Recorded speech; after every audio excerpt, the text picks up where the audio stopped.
Good afternoon, and welcome to the Johns Hopkins 30-minute COVID-19 briefing, where we provide live insights from the experts who lead our work at the Johns Hopkins Coronavirus Resource Center. For the next half hour, we'll focus on what you need to know right now about the COVID-19 pandemic and public health responses.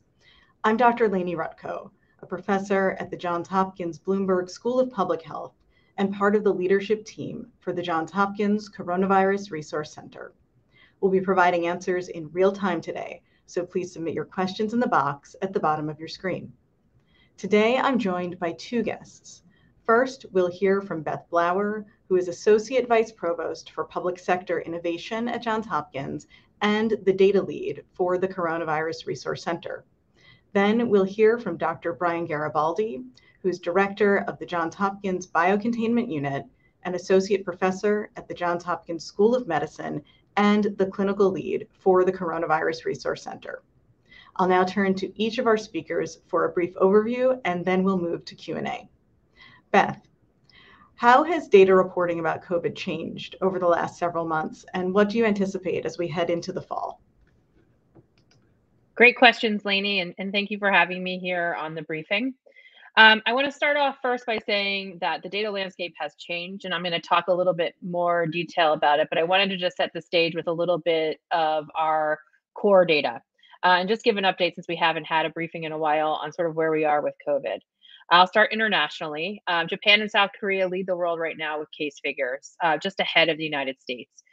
Japan's past month's case total was about 4.8 million, with South Korea coming just behind them with 2.8 million. The United States, for comparison, was at 2.4. So still a significant part of that sort of pack of leading countries when it comes to current cases. But the good news here is that cases are falling in both Japan and South Korea, and we're seeing a stagnation here in the United States. There are other countries in Eastern Europe that are also seeing some case increase or growth over the course of the last several weeks, and that's something that we are certainly keeping a close eye on. In the United States, cases, like I said, have been stagnating, and actually we are seeing some decline since the big sort of bolus push that was happening in August when they peaked summer levels where we had our peak around 150,000 cases per week. This week, just to give you a sense, the average daily case was about 94,000. This is similar to last week, so that's why we're thinking that we are hitting a plateau, moving in to these sort of critical back to school weeks, which I think is a relatively good indicator. This past week, we also saw some stagnation in our mortality data. That's actually been holding for quite some time. Death counts remain low, which is a really good positive sign that our effective strategies on vaccination and mitigation work. And we're seeing those figures really not really moving, which means that we're getting to a more stable level. of disease control. We're also seeing hospitalization numbers fall, particularly in our ICUs, where our average daily census in ICU utilization, which is right around 4,000 now, and that's a reduction from around 5,000 early August. So we're seeing that continue to go down. There is still COVID in the community. We're seeing case growth in some areas, and we are still seeing people who are showing up to the hospital with COVID and suffering some of the worst effects of the disease. And so the data is still indicating that we're still very much here in the United States dealing with a pandemic, but we're seeing, I think, some of the good indication around the death data as well. The landscape of data has shifted dramatically. States have kind of receded on their data tracking, where they're moving to very infrequent, if reporting at all, on sort of the key indicators of cases, death, vaccination, testing, the things that we've been tracking over the course of the last several years. And so we're seeing a lot of erratic reporting, and we're seeing a lot of shifting reporting. And so it's something that we're obviously deeply aware of. It has an impact. As you know, the data that we collect at the CRC is derived from public data sources. And when public data sources, are shifting at the rate that we're seeing, it obviously has an impact on our ability to collect and share that information. And so it's something we're looking at. It is a landscape that has changed. And we are, and you can also look here at the CRC to see what those reporting cadences look like and how it has changed, both at the state level and what we're seeing at the county level as well. And so that's the state of where we are with COVID data, and I'm going to send it right back to you. Thanks so much, Beth. Brian, what are you seeing in the hospital these days, and how do you address perceptions that this pandemic is over? Well, thanks, Lainie. It's great to see everyone again. We're still seeing, a steady number of cases coming into the hospital. Just to kind of put it into perspective, in our state, in Maryland, we're hovering around 500 hospitalized cases per day. And to put that into perspective, in January and February, we had about 3,000 hospitalized patients per day in the state of Maryland. That was during the first Omicron surge. And, we are seeing, hospitalizations do lag sort of incident infections. So we are seeing in our health system a slow rise in the number of cases over the past several weeks, but it's been fairly stable. In terms of what we're actually seeing in the hospital, we're still seeing some, unfortunately, unvaccinated patients who are coming into the hospital. About 40% of the patients that we're seeing are still unvaccinated. But a lot of what we're seeing are patients who have chronic health conditions who get COVID, and then COVID tips them over the edge. Older patients, people have multiple comorbidities, people who are immunocompromised.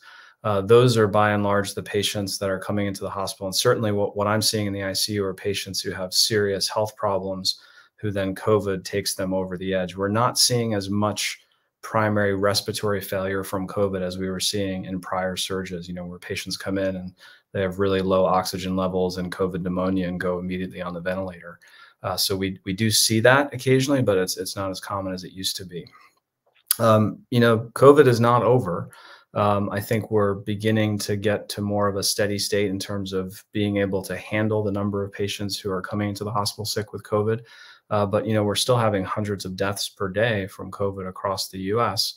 And unfortunately, some of those deaths are likely preventable from people going out and getting the vaccines. We'll talk about vaccines in a little bit, but just, as these new boosters become available, less than 50% of eligible people have gotten their booster, even their first booster, and even a smaller percentage of those who are eligible for a second booster had gotten that second booster.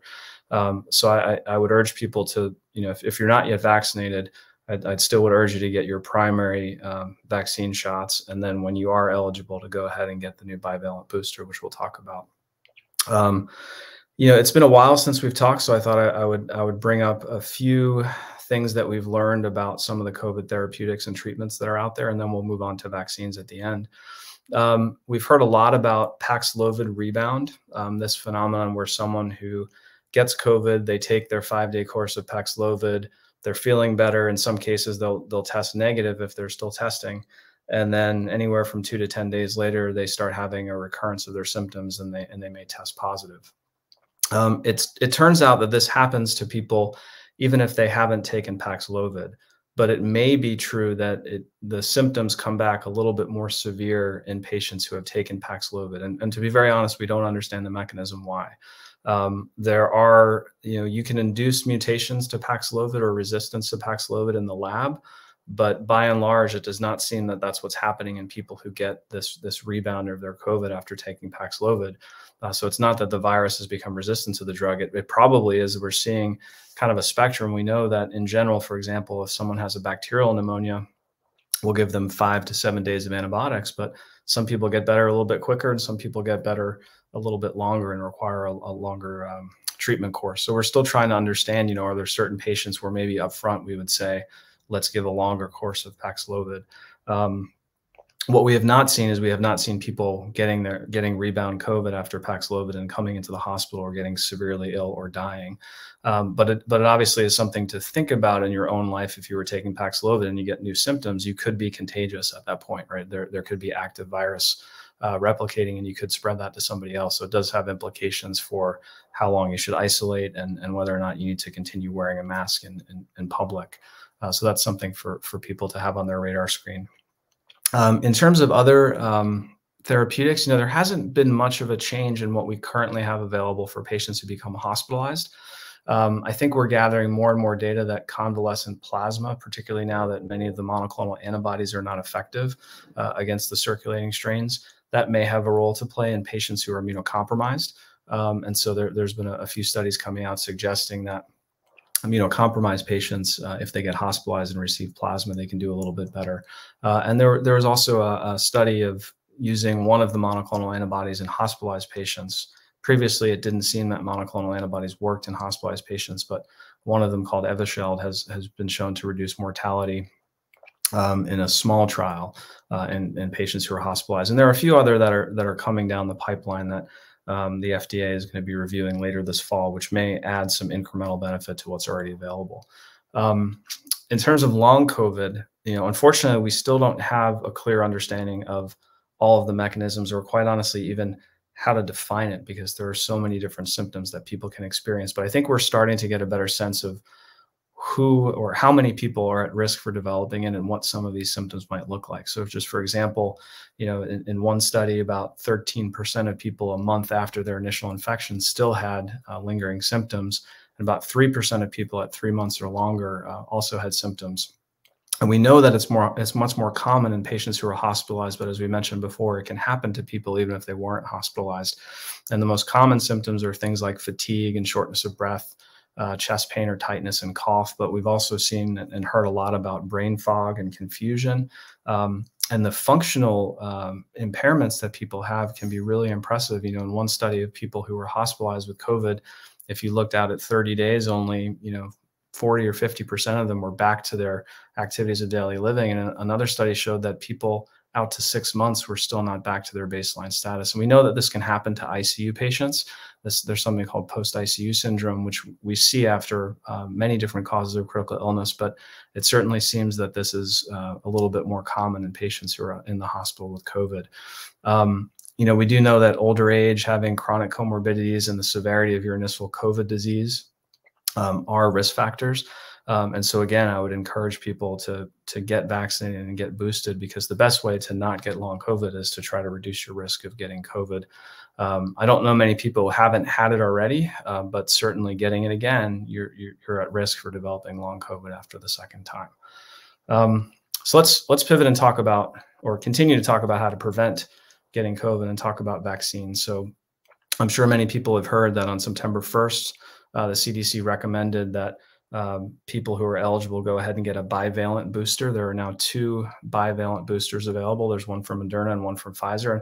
And what this bivalent definition means is that the new vaccines have mRNA from the initial COVID strain that the initial vaccines back in 2020 were designed to protect us against. And now they've also added BA4 and BA5, which are the current circulating strains of Omicron. Right now about 90% of infections in the US are BA4, and close to 10%, or excuse me, BA5 is 90% and BA4 is about 10%.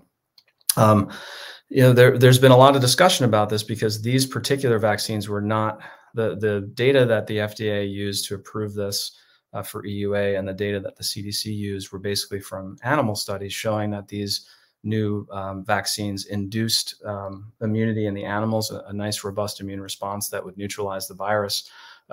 If you recall, the vaccine manufacturers had made a BA.1 bivalent vaccine several months ago, and the FDA at that time did not approve it because BA.1 was no longer the predominant variant. And while it provided some protection against BA.4 and BA.5, it didn't quite provide enough protection to think that this would be worthwhile rolling out when we knew that these new strains were coming. So there is precedent for testing these types of bivalent vaccines in humans with the prior BA.1 bivalent vaccine. And we certainly have other vaccines that are on the market that are bivalent, in particular the cervical cancer vaccine. So we know that these vaccines do induce immunity. And we know from the prior tests that this type of mRNA vaccine is safe. This is also something we do with the flu vaccine every year. Every year, the flu vaccine is re-engineered to target the circulating strains of flu to give us the most up-to-date protection that we can get. So right now, the Moderna booster is available for people 18 years and older, and the Pfizer bivalent booster is available for people who are 12 years and older. And the recommendation is if you're at least 2 months out from your prior booster or from your initial vaccine series, you are eligible to get these boosters. And based on the circulating strains that are happening right now and the anticipated surge we might have this winter as we start going indoors and congregating more, I think it's something people should really strongly think about. I am a little concerned that the uptake's not going to be very high because, as I mentioned earlier, less than half of eligible people got their boosters in the first place. But these boosters do work against the BA.4 and BA.5 strain and against the original strain. We know that they induce immune response, and the mRNA vaccine profile has been used in millions and millions of people and is safe. And so I plan on getting my booster in the next couple of weeks. I had my own bout of COVID over the summer, so I'm just giving myself a little bit more time before I go ahead and get that booster. The other thing to mention too, when you're thinking about vaccines, is what to do about the flu season. So we know that in the Southern Hemisphere, their flu season usually predicts what's going to happen for us with our flu season. And this year in Australia, they're having their worst flu season in the past 5 years, with 3 times as many cases so far up to this point in the year, and the peak actually coming much earlier in their flu season. So it's very possible. We've talked about this every year, about the possibility of COVID and flu hitting us all at the same time. But I think this year it maybe is a little bit of a higher risk, especially since now we're moving about. We're not widely masking unless there are high levels of community spread of COVID. We're going to be indoors a lot in the winter. And so I would urge people to remember to get their flu vaccine this year and to get their COVID vaccine. The bivalent COVID booster should be available in most pharmacies. I would call ahead before you go and make your appointment. But in the coming weeks, we should have those widely available, and the flu shot should be coming out pretty soon as well.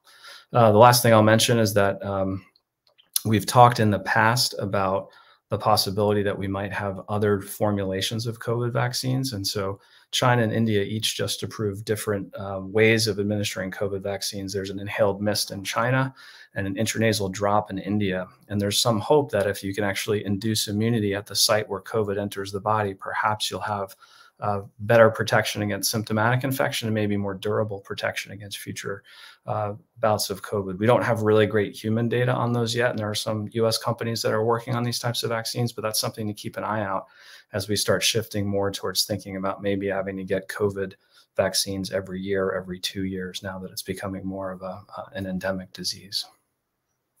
I'll stop there, Lainie. Thanks very much, Brian. I'm now going to move us into Q&A, and thank you to those who are submitting questions. I do see them coming in. Please feel free to continue submitting them, and we will get to as much as we can in the next 10 minutes or so. Brian, first to you, and I'm going to pick up on what you were speaking about just a moment ago with flu and COVID. Any concerns about getting a flu shot and a COVID booster at the same time on the same day?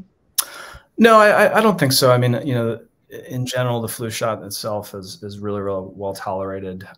People can have an immune response to any vaccine, but we don't anticipate that that's going to be more severe by getting those vaccines at the same time. If it's convenient for you and you can get them both at your pharmacy, I would have no problem getting them at the same time. Thanks, Brian. Beth, question for you. So given everything that you mentioned relative to where we are with COVID data, what are your thoughts about the state of COVID surveillance heading into the fall? And if there is another surge, how well equipped is the government to pick up on it?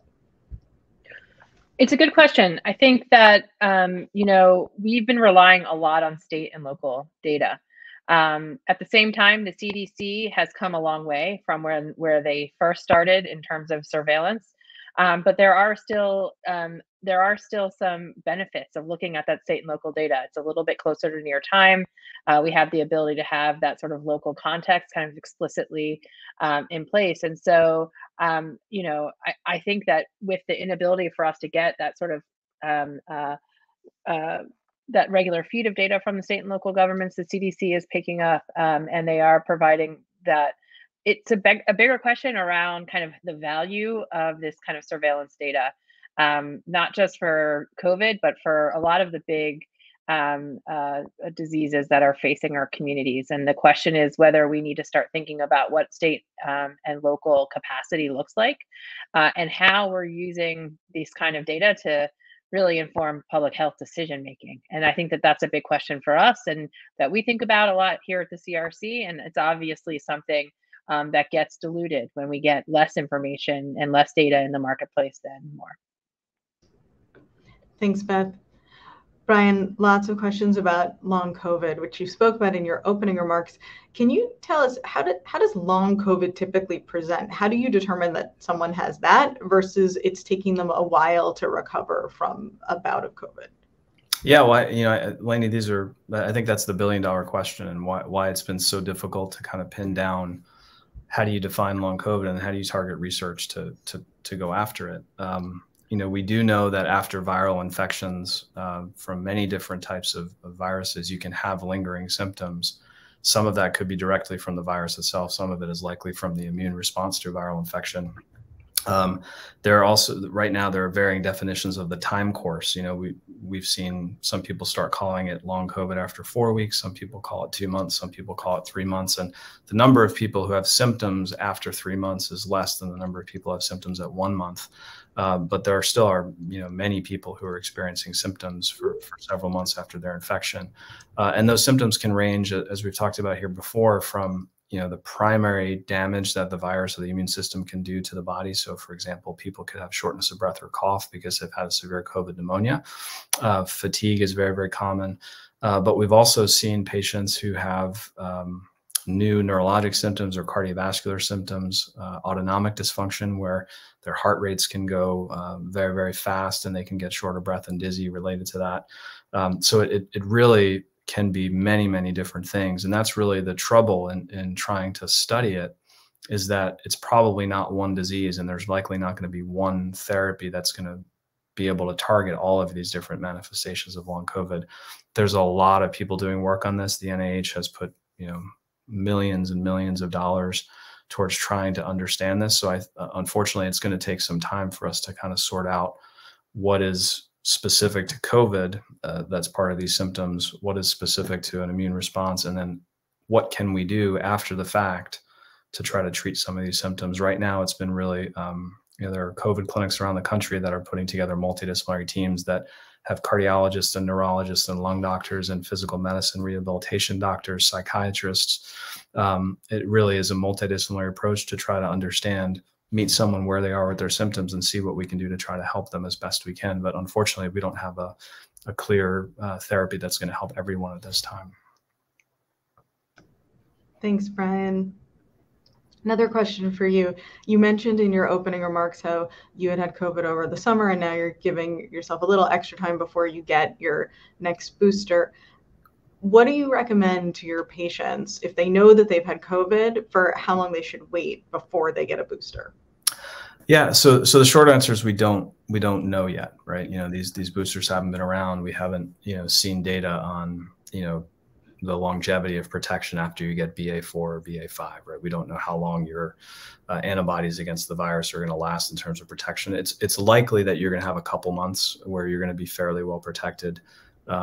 So I think probably a 2-month window. So if you had COVID before the summer, I probably would go out and get the booster now. If you had COVID in July, I might wait until October. But the short answer is, if you're someone who's high risk and as someone who's at risk of having severe complications from COVID, I wouldn't wait. I'd probably go get the booster now. I think for someone who's younger and doesn't have any underlying health conditions, you could probably have a couple of months before that immunity from your COVID infection is going to wane. The other thing to look out for too is, right now we're talking about BA4 and BA5 as the predominant variants. I think we need to see what's coming down the pipeline. It's likely that these newer formulations of the vaccine are going to have some cross-reactivity with new strains that come along, and that's probably going to be more effective than the immunity that you would have from a prior infection if a new strain comes along that's substantially different from what's circulating right now. Thanks, Brian. Beth, now that we're seeing the winding down in some cases of COVID data reporting, how easy or hard is it to stand that back up again if needed? It's variable. So local capacity spun up quite quickly, but it was very uneven at the beginning of COVID, where there were many public health organizations in state and local governments that didn't have basic reporting capacity and were doing a lot of manual collection and sharing of information. I think we have that infrastructure now. A lot of infrastructure has been built up over the last couple of years. And the question is what happens with that? I think it is more of a policy decision at this point to decide to stop collecting the data. The systems are in place, but once you start to lose some of that internal subject matter expertise and the people who get out of the habit of doing that collection day in and day out, I think there is a little bit of a startup time period that's going to be required if we start to see a real heating up of cases or a strain that is not responsive to some of our key mitigation strategies. I think there will be a little bit of a lag between how the impacts, how we'll be able to measure them on the ground, and that capacity kind of spinning back into government. Thanks, Beth. And Brian, I'm going to give you the last word today. What advice are you giving to your patients between Moderna versus Pfizer for the booster in terms of mixing and matching or sticking with one all the way through? Yeah, we don't have great data on this, right? There haven't been large-scale studies looking at switching up, one manufacturer to go to the other one for either your second shot from the first vaccine or your first or second booster. It probably doesn't matter because the formulations are very, very similar. I think if, for me personally, I'm going to stick with the manufacturer that I had. But, if someone had very strong feelings or wanted to go with Pfizer versus Moderna, I think that would probably be fine and it would almost certainly be safe. Thanks. And with that, I'll wrap up. A big thank you to Beth Blauer and Brian Garibaldi for joining me today. And also a thank you to everyone who joined us, and especially to those who submitted questions for our experts to answer. As always, this briefing will be archived and available at coronavirus.jhu.edu. Until next time, thanks and stay safe.